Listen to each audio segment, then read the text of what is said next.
The day's other headlines: a Democrat has won the special election for a Florida state house district that's home to President Trump's Mar-a-Lago estate. Emily Gregory flipped the seat from Republican control. It was her first time running for elected office.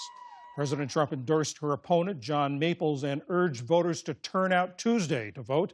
He voted by mail, a practice he repeatedly criticizes.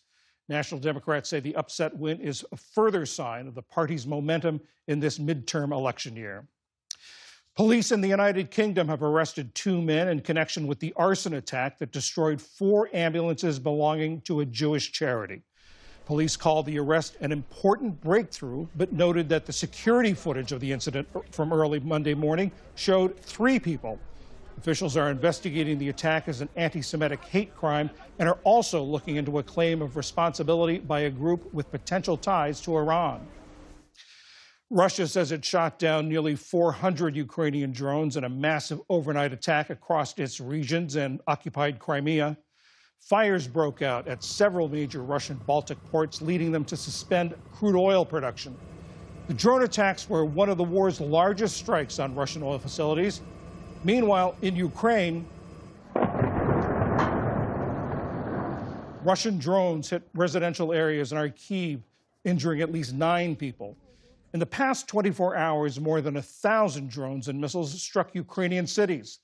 The back-and-forth attacks come as the United States-mediated peace talks have stalled and as Ukraine anticipates a Russian ground offensive this spring.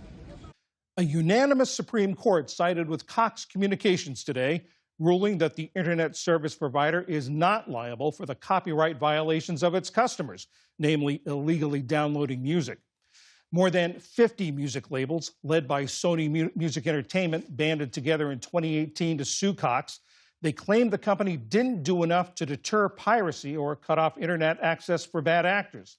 The court's decision said Cox did not induce its users to break the law and didn't provide a service tailored to infringement. The Justice Department has settled a lawsuit with President Trump's former national security advisor, Michael Flynn. Flynn pleaded guilty during Mr. Trump's first term to lying about the FBI about conversations he had with a Russian diplomat. Trump later pardoned him. The settlement was not disclosed, but Flynn had sought $50 million in a lawsuit against the Justice Department, claiming a malicious prosecution. Attorney General Pam Bondi has been a vocal critic of the Russia investigation in which Flynn was charged. 2 federal agencies are taking steps in response to higher fuel prices.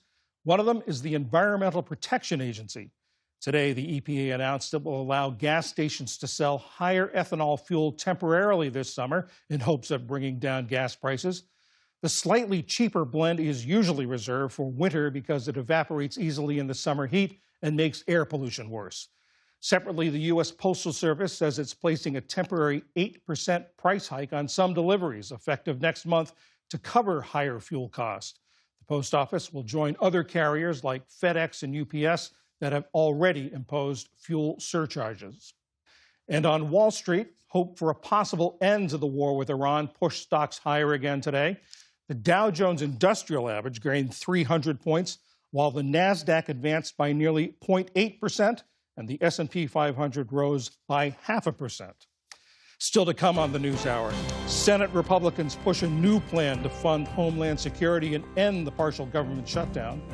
Emergency workers in Lebanon face a deadly challenge to aid civilians amid ongoing Israeli attacks. And we examine the effect of Australia's pioneering social media ban for teens. This is the PBS News Hour from the David M. Rubenstein Studio at WETA in Washington, headquarters of PBS News. Support journalism you trust. Support PBS News. Donate now, or even better, start a monthly contribution today.